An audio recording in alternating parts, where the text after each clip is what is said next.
At Thanksgiving dinner, my brother stood up with a wide grin, lifted his glass high, and said loud enough for the whole table to hear, "Let's all toast to the family, except her."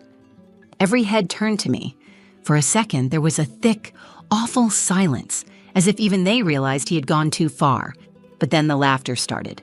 First from my uncle, then my mother, then the whole table joined in, like it was the funniest thing they had ever heard. My face burned. I could feel my hands shaking in my lap, my mouth trying to smile, my heart pounding so hard I thought it might break right there at the table. I pushed back my chair. I didn't look at anyone. I couldn't. I just needed to get out of that room, out of that house, out of a family that could find a joke in my humiliation. I gripped my napkin in one hand to keep it together as I stood up. That was when my 15-year-old son, Mason, stood too. His chair scraped loudly against the wood floor. He held an envelope in his hand, his face pale, but his chin lifted with the stubborn bravery I had seen so many times before. He cleared his throat. Every conversation stopped. "Maybe they should read this first," Mason said. His voice didn't tremble. It didn't waver. He just stood there, arm outstretched, holding the letter toward my grandfather at the head of the table. The room went dead quiet. You could hear the old clock ticking in the corner.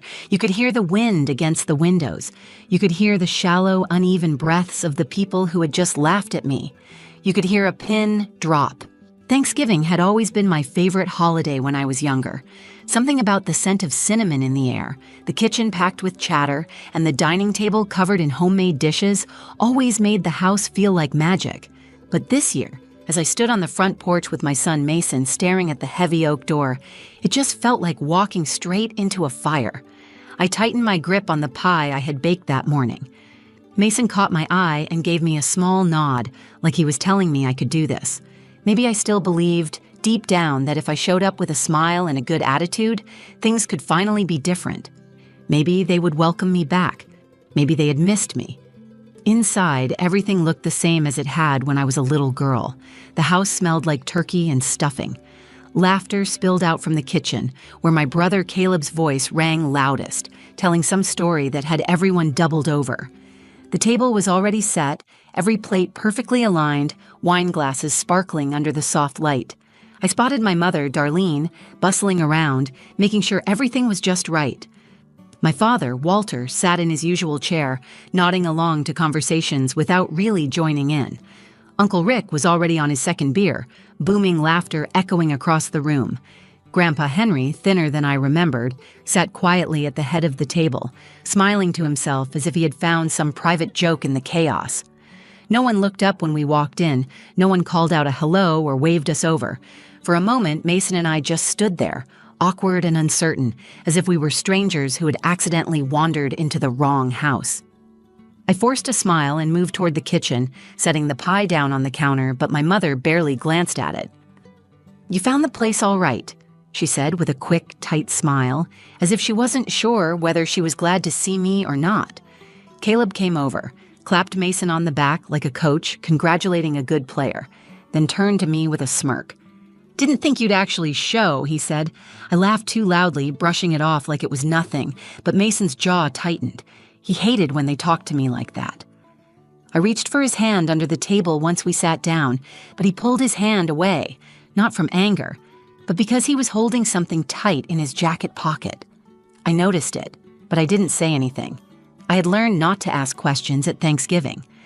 Dinner started with the usual parade of dishes, everyone passing bowls back and forth, the clinking of silverware and low hum of conversations about jobs, new cars, the latest vacation Caleb had taken to Florida. I sat at the far end of the table next to Grandpa Henry, who patted my hand now and then, but stayed mostly quiet. It was like there was an invisible wall between me and the rest of them. No one asked about my job, my apartment, or even how Mason was doing in school. It was easier for them to pretend I wasn't there than to deal with the fact that I was living proof that not every family story ended in perfect marriages and smiling Christmas cards. Mason caught my eye a few times during dinner, his face tight with something he wasn't saying. I smiled at him as reassuringly as I could, but inside, I felt like I was drowning. When the plates were cleared and dessert was brought out, Caleb stood up, raising his glass with a wide, performative smile. His eyes skimmed right over me. The entire table turned toward him, ready for whatever joke or story he had planned. Caleb loved being the center of attention. He always had. I braced myself without even realizing I was doing it, muscles tensing as if I knew something was about to come crashing down. It was supposed to be a moment of celebration, a simple, harmless family toast. But when Caleb opened his mouth and pointed his glass at the table, I realized too late that this wasn't about bringing us closer. It was about reminding everyone exactly where I stood. "Let's all toast to the family," Caleb said, smiling that easy, perfect smile he had been flashing since he was 5 years old. Except her. There was a beat of stunned silence. For half a second, I thought someone might say something. I thought someone might tell him to stop. But then the laughter started, rolling down the table like a wave, swallowing me whole. I stared down at my empty plate, trying to breathe, wishing I could disappear, wishing I had never come at all. For a moment, I stayed frozen in my chair, the sound of their laughter crashing against me like a cold wave. I looked around the table, searching for anyone, even one person, who might meet my eyes and offer me a way out of this humiliation. My mother was dabbing at her mouth with a napkin, pretending not to notice. Uncle Rick wiped a tear of laughter from his eye. My father stared at his glass as if maybe, if he focused hard enough, he could disappear inside it. Grandpa Henry looked down at the table, disappointment written all over his worn face. I pushed my chair back. The screech of the legs scraping against the floor made a few heads turn, but no one said anything. I grabbed my jacket from the back of the chair and stood up. My body felt numb and heavy, but I knew if I stayed even 1 second longer, I was going to break down right there in front of them, and I would never forgive myself for giving them that satisfaction. Mason stood up too, his chair scraping sharply against the hardwood. I turned toward him, my voice low and shaky as I said, "It's okay, Mason. Let's just go." I tried to take his arm, to lead him away from this mess, but he pulled away gently and stepped forward. He pulled something out of the inside pocket of his jacket. It was a white envelope, slightly crumpled. He held it in both hands like it was something fragile and important. His voice was clear, loud enough to reach every person at that long table. "Maybe before she goes," Mason said, "you should read this." The room went silent, the kind of silence that makes your skin prickle. My heart twisted in my chest. I wanted to tell him to stop, to sit down, that it was not worth it, but I could not find my voice. I stood there helpless as my 15-year-old son did something I had never been brave enough to do. Caleb leaned back in his chair, crossing his arms over his chest with a lazy smirk. "What's this? Some pity letter?" he said, the words dripping with mockery. Mason did not even look at him. He walked slowly around the table to where Grandpa Henry sat. The old man looked up at him, confusion flickering across his face, but when Mason placed the envelope gently in front of him, he took it without a word. Grandpa Henry adjusted his glasses with trembling fingers and opened the envelope. The paper inside crackled as he unfolded it. Mason stepped back and stood beside me, his hand brushing against mine, steady and strong. I squeezed it tightly. For a long, painful moment, Grandpa just stared at the letter. His lips moved silently as he read it to himself. Then slowly, he cleared his throat and began to read aloud. "I want to talk about my mom," Grandpa began, his voice rough with emotion. "She is the strongest person I know." The words hit the room like a hammer. My mother stiffened. Caleb shifted in his seat, suddenly less sure of himself. Uncle Rick stared at his hands. Grandpa continued, reading each word carefully. "Most of you don't know what it has been like. You see her as someone who failed, someone who could not keep her family together. But you do not see the nights she stayed up late helping me with schoolwork when she had to be up at 5 for her second job. You do not see the way she went without new clothes or nice things so I could have everything I needed. You do not see how hard she fought to make me believe I was worth something, even when none of you ever told her she was." My throat burned.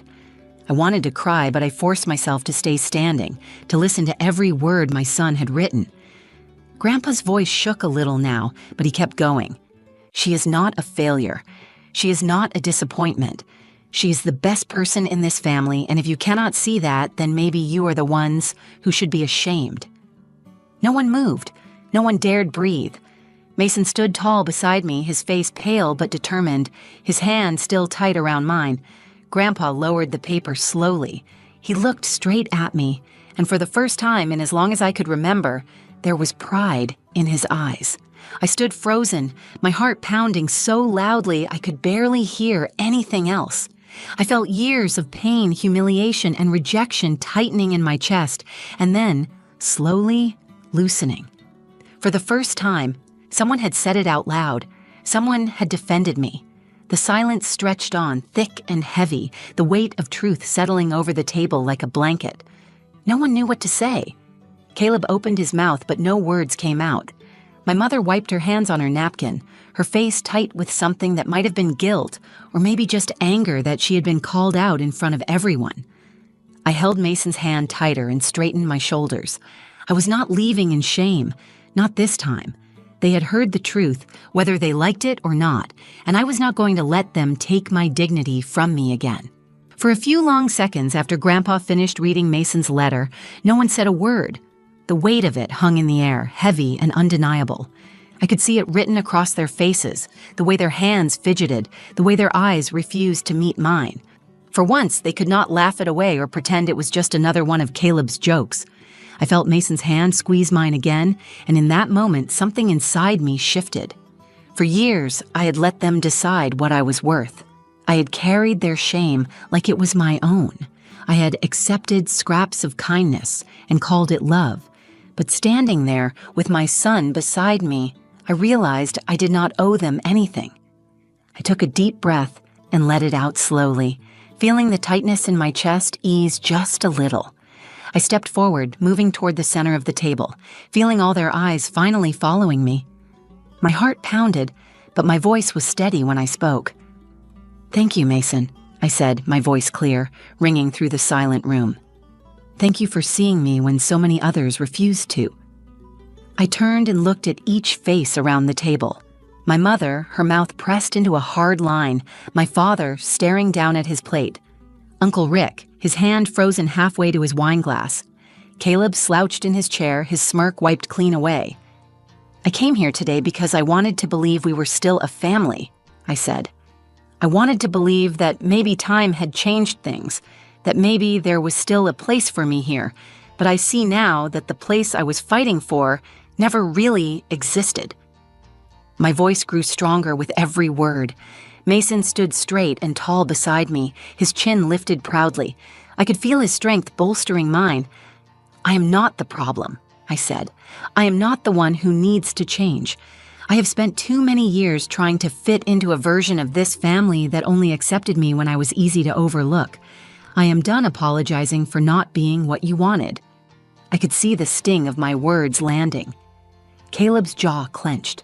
My mother's eyes flashed with something between hurt and anger. But I did not stop. I could not. "You laughed when Caleb humiliated me," I said. "You laughed because it was easier than admitting you have been part of the problem all along." But Mason was brave enough to tell the truth, and I owe it to him to stand in that truth with him. I reached for the pie I had brought, the one no one had touched, and held it in my hands for a second, feeling its weight. It was a silly thing, but it suddenly felt symbolic, a small piece of myself I had offered them, and they had ignored. I set it down carefully on the counter, no anger, no drama, just quiet finality. "We are leaving," I said, "and this time, I am not looking back." Mason moved beside me, his hand still in mine.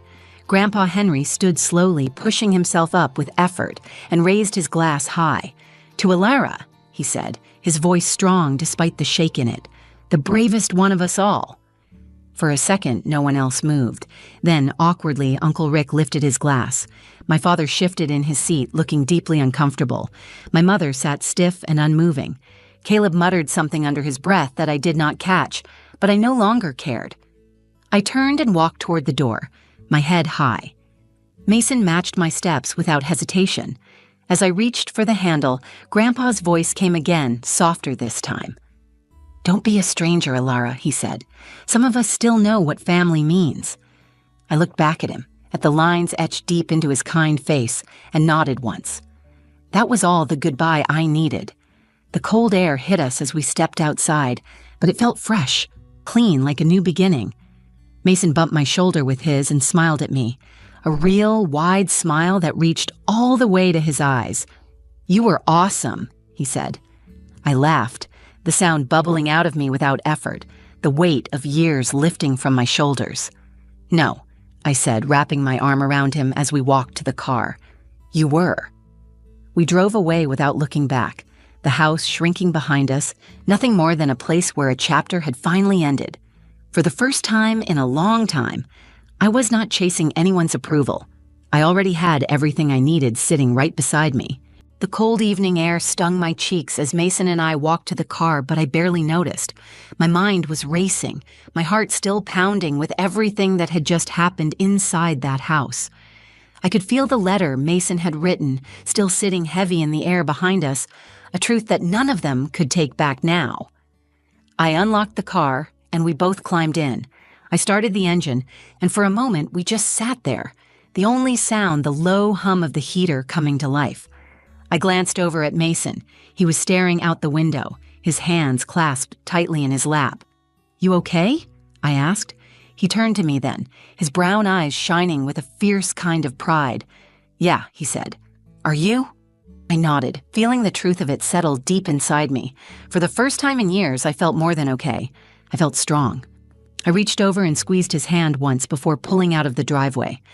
As we drove down the quiet street, the houses blurred past, their windows glowing with the kind of warmth I used to imagine belonged to everyone else's families. But tonight, I realized that warmth had nothing to do with perfect dinners or easy laughter. It was about loyalty. It was about who showed up for you when it mattered most. About halfway home, Mason shifted in his seat. "I didn't mean to embarrass you," he said. His voice was small, uncertain, a crack in the wall he had built up all night. "You didn't," I said firmly.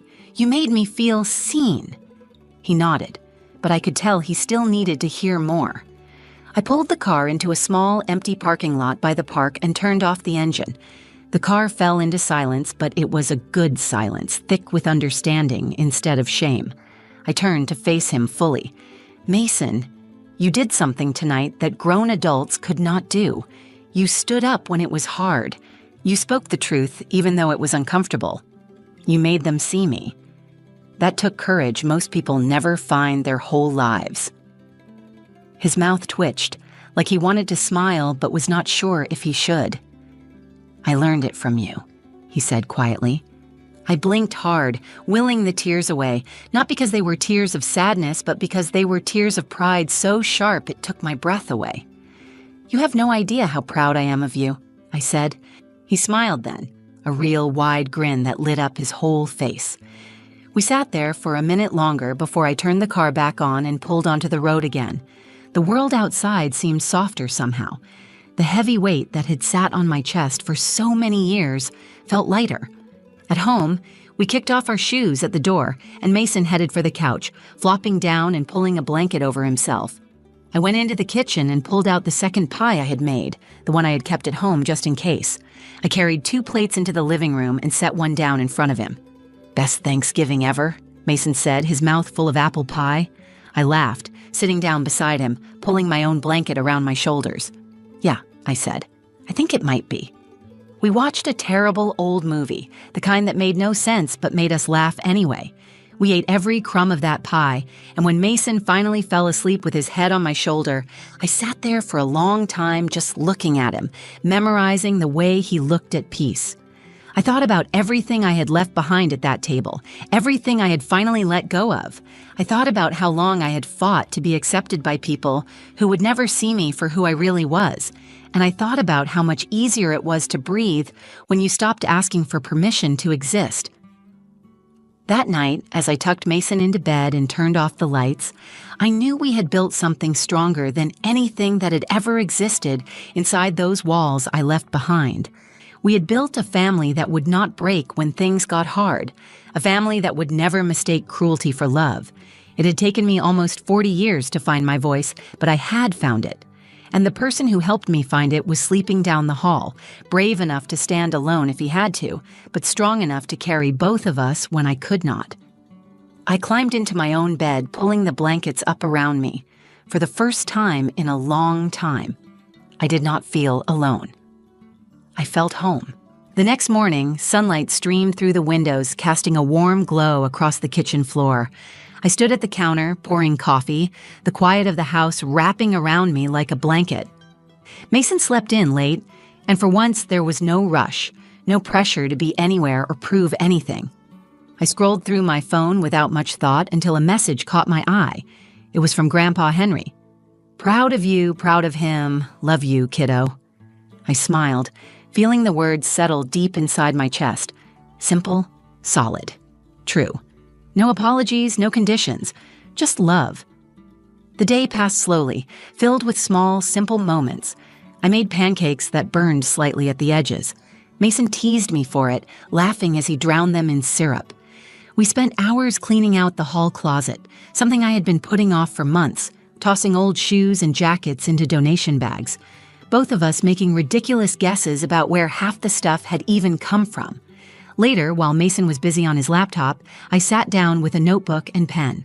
Not a journal, not a letter to someone else, just a page for me. At the top, I wrote 2 words, what I learned. The first thing I wrote was this: family is not about who shares your blood.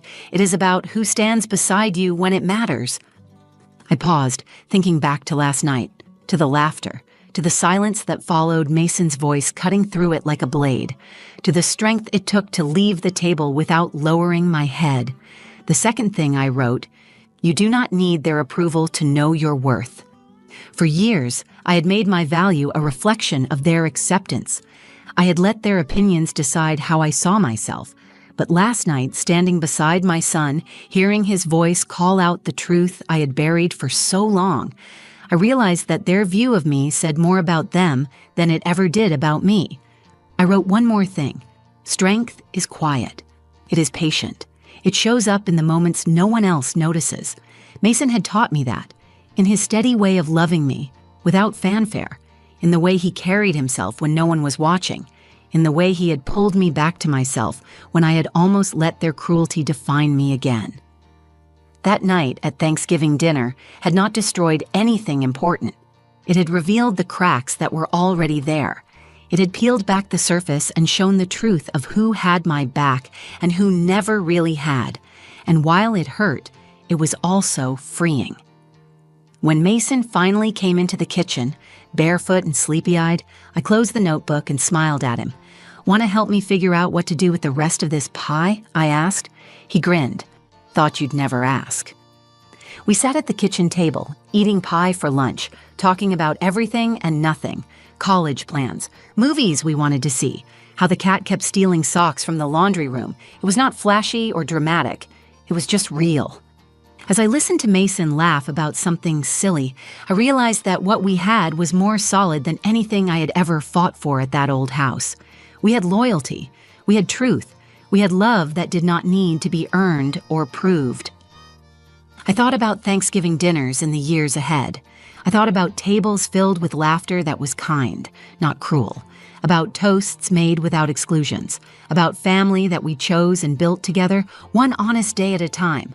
I looked at Mason, and for the first time in my life, I did not wonder if I belonged. I knew I did.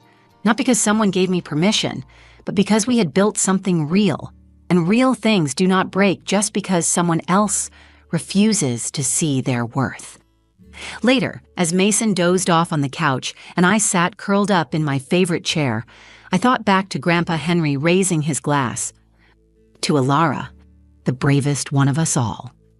I carried those words with me into the quiet night, not as a wound to nurse, but as a truth to live by. Family, I had finally learned, is not where you are accepted when you are perfect. It is where you are loved even when you are not. And Mason and I, we had all the family we needed. If this story resonated with you, if you have ever felt like the outsider at your own table, I want you to know you are not alone. Family is not always about blood.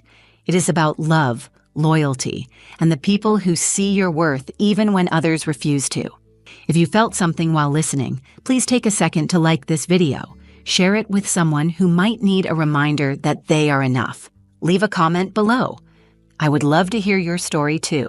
And if you want more real stories about strength, healing, and finding your voice, make sure to subscribe to the channel. Thank you for being here. You are part of this family now,